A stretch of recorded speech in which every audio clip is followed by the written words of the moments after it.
Bonjour, bienvenue sur Photographie culinaire mais pas que, la chaîne où on parle photographie culinaire mais pas seulement. Aujourd'hui je vous propose de voir comment on retouche une photo culinaire. Donc dans cet exemple nous allons retoucher une photo que j'ai prise dans un petit bar à vin et à fromage. Ici ce ne sont pas des fromages, c'est une ardoise de foie gras et bonnes petites choses. Voilà, donc on va partir de l'image d'origine et voir comment on arrive à l'image retouchée qui est ici. Alors, commençons. D'abord, il faut savoir qu'on part d'une image en RAW, comme ça la retouche n'engendre pas une perte de qualité trop importante. La première chose à faire, c'est à corriger la balance des blancs, parce qu'on voit que c'est un peu palo et que la balance des blancs n'est pas complètement ajustée.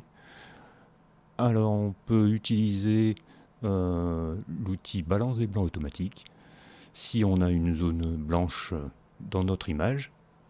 Donc par exemple ici on a la table qui est blanche, hop, on corrige et on voit déjà que ça ajuste, notre balance des blancs a été ajustée automatiquement.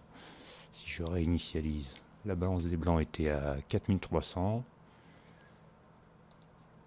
et ici on monte à 4900, donc on a bien réchauffé les couleurs. Ce qui est important, ça dépend du sujet. Ici c'est une planche avec de la viande, des couleurs un peu chaudes. C'est bien de garder quelque chose d'appétissant et d'avoir une teinte un peu plus chaude. Ensuite, on va aller tout de suite supprimer les aberrations chromatiques. On ne sait pas s'il y en a ou pas, mais on va le faire comme ça. C'est fait. On pourrait aussi activer ici le profil de correction. Hop, si j'active le profil de correction, ça éclaire sensiblement les bords de l'image. Mais moi j'aime bien ce côté un peu vigneté avec les bords un petit peu plus sombres, donc je ne vais pas l'activer sur cette image. Tant qu'on est ici, on va aller s'occuper de la netteté pour donner un peu plus de relief à l'image, pour faire ressortir les textures sur la nourriture. C'est toujours intéressant de mettre un peu plus de netteté, donc je vais pousser le curseur de gain de netteté jusqu'à ce que j'ai quelque chose qui me plaise. On peut aller assez loin, Voilà, là ça me paraît déjà beaucoup plus sympathique. Alors il ne faut pas oublier d'effectuer le masquage qui va seulement affecter la netteté sur les zones qui nous intéressent. Alors je presse la touche Alt et je vais pousser mon curseur et je vois juste les zones qui sont en blanc sur lesquelles va s'exercer notre gain de netteté. Voilà. Donc là j'ai accentué la netteté sur les principales zones. Alors la netteté va... Je ne sais pas pourquoi je dis netteté avec cet accent bizarre, mais bon. Donc la netteté, elle va aussi accentuer le bruit. Donc je vais affecter aussi une sensible réduction du bruit, sans aller trop loin, sinon je vais lisser les détails. Voilà, en général, si on fait une réduction du bruit autour de 25, on n'altère pas les détails de l'image. Ensuite, on va pouvoir remonter tout en haut et puis mettre un peu de clarté. Ça va donner un peu plus de caractère à l'image. Alors il ne faut pas aller trop loin non plus, ça dépend des images. Parfois ça peut noircir un petit peu l'image, donc on ne va pas exagérer sur la clarté. Une petite dose, ça va lui faire du bien. Maintenant on va rehausser un peu les couleurs, parce qu'on a déjà réchauffé l'ambiance en corrigeant l'ambiance des blancs, la balance des blancs.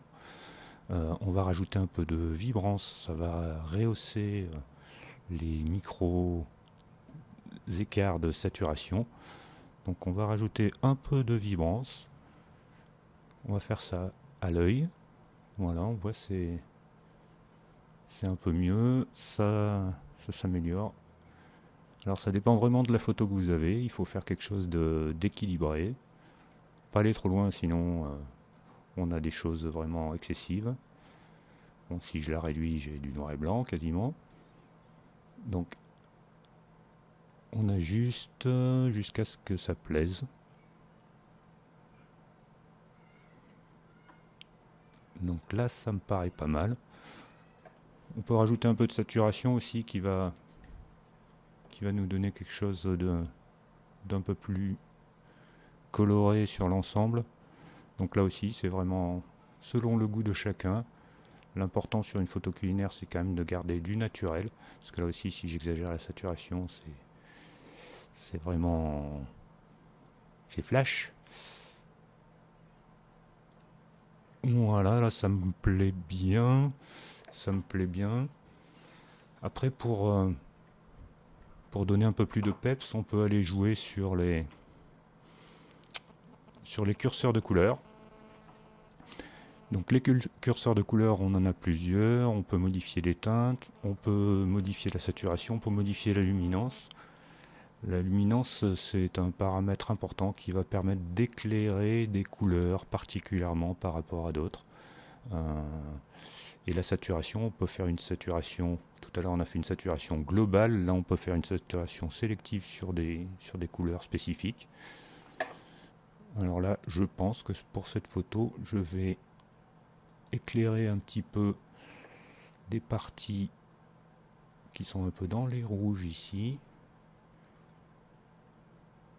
Voilà, c'est pas mal. Je vais mettre un peu plus de rouge, là j'ai monté les oranges, mais je vais mettre un peu plus de rouge. C'est vraiment à l'œil pour que ce soit plaisant et pas dans l'excès. Sur la luminance, il faut pas exagérer, parce que si je vais trop loin, je vais créer des artefacts. En général, autour de 20, 25, ça va encore. Après, si on va au-delà, on va poser des problèmes et des défauts dans l'image. Voilà.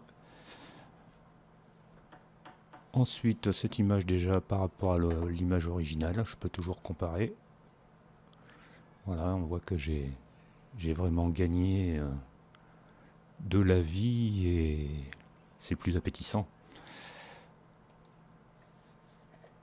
Ensuite, j'ai cette zone qui est un peu trop dans l'ombre à mon goût.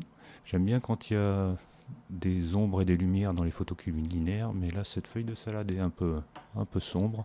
Donc je vais aller l'éclairer en utilisant une correction localisée. Ici je vais utiliser un filtre radial. Hop, je remets tous les curseurs à 0 en cliquant sur effet. Je vais mettre mon filtre ici pour éclairer un petit peu cette zone. On peut jouer avec ça aussi pour modifier des saturations, des différentes choses. Ici je vais mettre un petit peu de lumière, pas trop, que ça reste un peu ombragé, mais voilà, hop, et je vais saturer un petit peu pour que le rouge de la feuille de salade ressorte mieux. Alors on va comparer avant-après, puisque, hop, terminé. Qu'est-ce que nous avions avant? Avant nous avions de la viande un peu palote, des verres qui étaient palos, le vin aussi il était bleuté. Là on a donné de la vie à tout ça et on a quelque chose de bien plus appétissant et d'esthétique.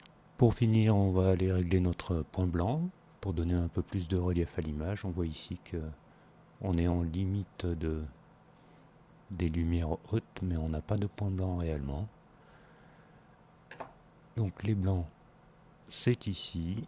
Je vais presser la touche Alt pour voir qu'est-ce qui est blanc, en même temps que je clique sur le curseur. Toc, j'ai rien de blanc. Donc je vais le monter petit à petit jusqu'à ce que j'ai des blancs qui apparaissent. Là c'est le bord du verre, mais ça me fait rien qu'il y ait des blancs sur le bord du verre. Je peux monter encore. J'aurai peut-être un fond qui sera assez blanc. L'important c'est de ne pas avoir de cramé sur la nourriture. Après, certaines parties peuvent être cramées, ce n'est pas important. Voyons ce qu'on a ici. Voilà, donc j'ai quelque chose de très lumineux en arrière-plan, et en même temps j'ai rehaussé la brillance. Sur mes aliments. Hop, si je regarde avant, c'est beaucoup plus terne, c'est beaucoup moins brillant. Donc là je remonte, j'étais à 52, je remets mon curseur à peu près là où j'étais.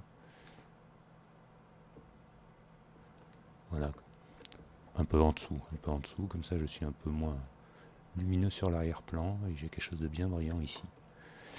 Et je rehausse mon contraste. Revérifions ce qu'on a avant et après. Ici c'est moitié-moitié. Toc.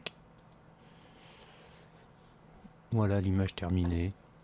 Beaucoup plus lumineuse et appétissante. Voilà, j'espère que cette vidéo vous a plu. N'oubliez pas de liker, de vous abonner. Je vous remercie, je vous souhaite un très bon appétit. À bientôt. Au revoir.